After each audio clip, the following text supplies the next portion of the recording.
ॐ नमो मित्रस्य वरुणश्च चक्षुषे महोदेवाय सद्भृतं सपर्यता दूरे दृशे देवजायत केतवे दिवस्पुत्राय सूर्याय संशत सा मा सत्योक्तिः परिपातु विश्वतो द्यावा च यत्र ततननानि च विश्वमन्ययन विशते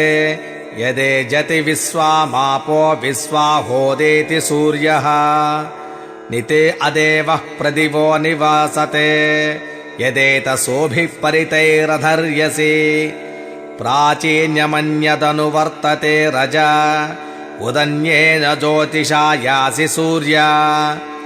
येन सूर्या ज्योतिषा बाधसे तमो गच्छ विश्वमुदीय श्रीभानुना तेनास्मद्विश्वा मुनिरामनाहुति मपामेवामपादुष्वप्नसुवा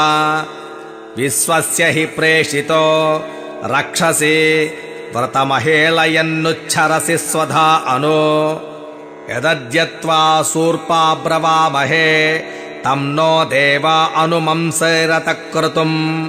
तन्नो द्यावा पृथिवी तन्न आपः इन्द्रः शृण्वन्तु मरुतोऽहं वचः मासूने भामा सूर्यस्य संदृशि भद्रम् जीवन्तो जरणामसीमहि विश्वाहा त्वा सुमनसः सुचक्षुषः प्रजावन्तो अनमेव अनागसः उद्यन्तं त्वा मित्रमहो दिवे दिवे जोग्जीवाः प्रतिपश्येम सूर्य महिर्ज्योतिर्बिभ्रतं त्वा विचक्षण भास्वन्तं चक्षुषे चक्षुषे मयः आरोहन्तं बृहतः पाजसस्परि वयं जीवाः प्रतिपश्येम सूर्य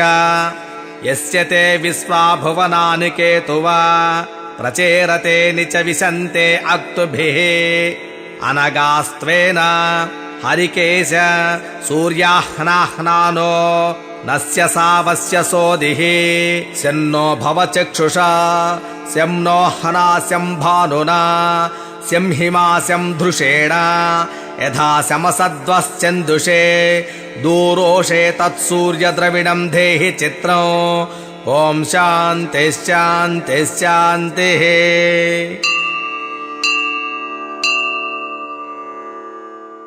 ॐ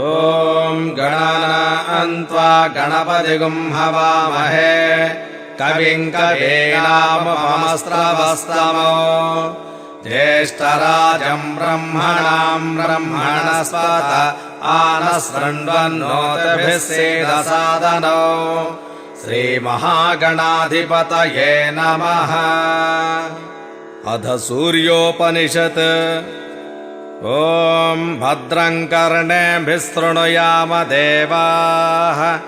भद्रं पश्येमाक्षभिर्यजत्राः स्थिरैरङ्गैः सुस्तवागंसस्तनूभिः व्यसेम देवहितं यदायुः स्वस्ति न इन्द्रो वृत्रस्रवाः स्वस्ति नः पूषा विश्ववेदाः स्वस्ति नस्तार्क्ष्यो अरिष्टनेमिः स्वस्ति नो बृहस्पतिर्ददातु। ॐ शान्तिः शान्तिः शान्तिः। ॐ अध सूर्य अधर्वाङ्गिरसं व्याख्यास्यामः ब्रह्मा ऋषिः गायत्रे छन्दः आदित्यो देवता हंसः सोऽहमग्निनारायणयुक्तं बीजं रुल्लेखा शक्तिः वियदाति सर्गसंयुक्तं कीलकं चतुर्विधपुरुषार्थसिद्ध्यर्थे विनियोगः षट्स्वरारूढेन बीजेन षडङ्गरक्ताम्बुजसंस्थितौ सप्तास्वरधिनं हिरण्यवर्णां चतुर्भुजौ पद्मद्वयाभयवरदहस्तं कालचक्रं प्रणेतारौ श्रीसूर्यनारायणय एवं वेद स वै ब्राह्मणः। ॐ भूर्भुवः स्वः तत्सवितुर्वरेण्यं भर्गो देवस्य धीमहि धियो यो नः प्रचोदयात् सूर्य आत्मा जगतस्तष्टुषश्च सूर्याद्वै खल्विमानि भूतानि जायन्ते सूर्याद्यज्ञः पर्जन्यो नामात्मा नमस्ते आदित्य त्वमेव प्रत्यक्षं कर्म कर्तासि त्वमेव प्रत्यक्षं ब्रह्मासि त्वमेवं प्रत्यक्षं विष्णुरसि त्वमेवं प्रत्यक्षं रुद्रोऽसि त्वमेव प्रत्यक्षं मृगसि त्वमेव प्रत्यक्षं यजुरसि त्वमेव प्रत्यक्षं सामासि त्वमेव प्रत्यक्षमधर्वासि त्वमेव सर्वं छन्दोसि आदित्याद्वायुर्जायते आदित्या भूमिर्जायते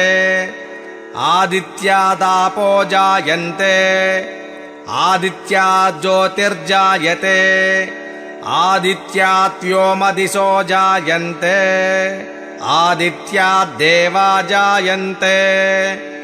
आदित्याद्वेदा जायन्ते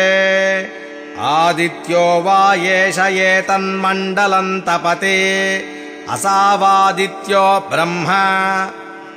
आदित्योऽन्तःकरणमनो बुद्धिः चित्ताहङ्काराः आदित्यो व्यासः समानो दासोपानः प्राणः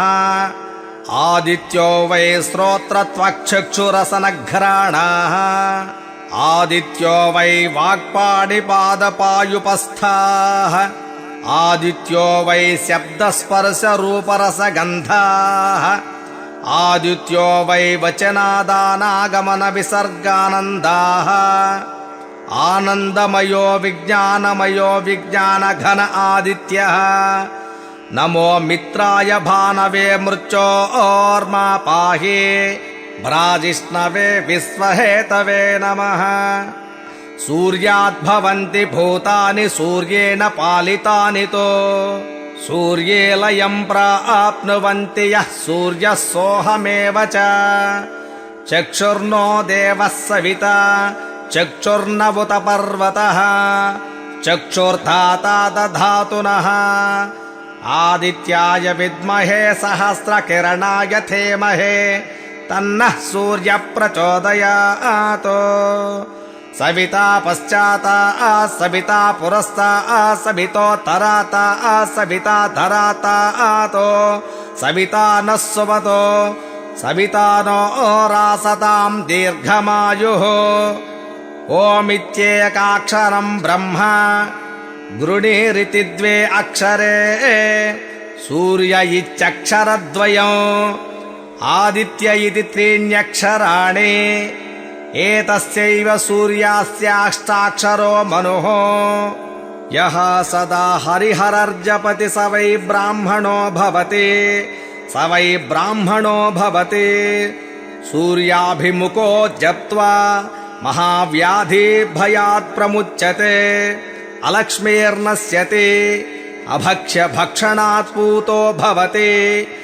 अगम्यगमनात् पूतो भवति पतितसम्भाषणात् पूतो भवति